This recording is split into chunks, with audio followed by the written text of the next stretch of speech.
I want to match with those in the last draft. Could be decent. It's actually not horrible against me when I have Throne of Empires, things like that.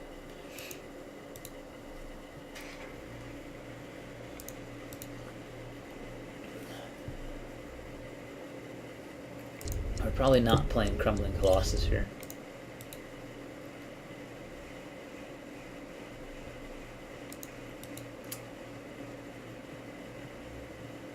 Alright. Yeah, I mean, the mill strategy looked okay at first, but we never got one of those power cards that really pushes it over the top, like the Archivist.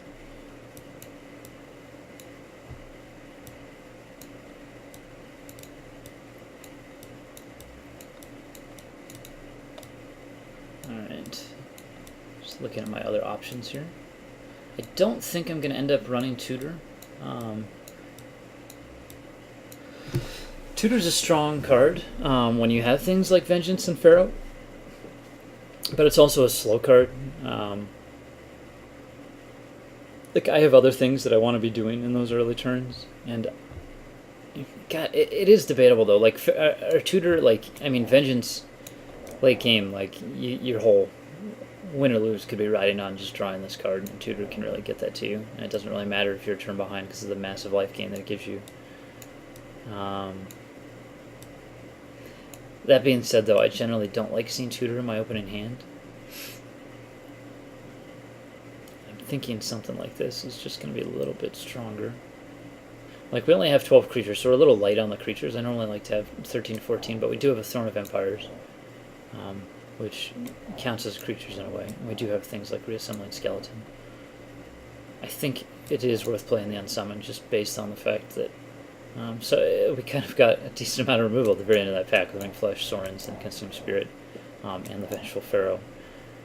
But I think the Unsummoned, yeah, I mean, it just proves okay on things like Pharaoh if they end up having pacifism or the like for mind control or the like for that.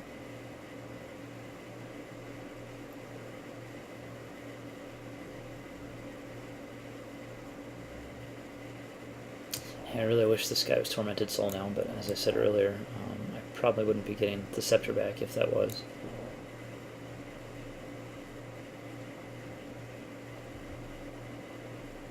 Just trying to see, like, I'm wondering if Disentomb might be better than one of these random creatures, simply because Sanguine Vampires are pretty powerful to get back. Like, if it would be better maybe than Cutthroat. I don't think so, though. I think Cutthroat provides a solid defense while these guys are flying over. Or maybe if, like, Cancel's better than Frost Breath in this deck. Again, possibly not. Like, I mean, both are slightly effective. I mean, this obviously shuts down Overrun just straight up. This one's effective against Overrun too, since it just locks down two of their guys in response. I think this is what we're going with. Aether Adept is the only thing that requires 2 blue. We have a huge heavy black commitment. And Reassembling Skeleton arguably requires 2 black sometimes too. Same with like Onyx Mage, because you want to be using them the same turn you're dropping them. We do have a Manalith, which can help. But I think, I'm thinking I want to go like 10-7 for my land count. Just because I want to make sure that I have the blacks that I need. Like, I want to be able to cast Soren's Vengeance. Let's see what they suggest. Well, they suggest 11-6 based on those mana counts. So yeah, I think I have to go 10-7 here. Like, we do have a Manalith to help fix for the Aether Adept. Like Unsummoned, Phantasmal Image, Frost Breath. Like, these things aren't necessarily needed to be cast very early. So,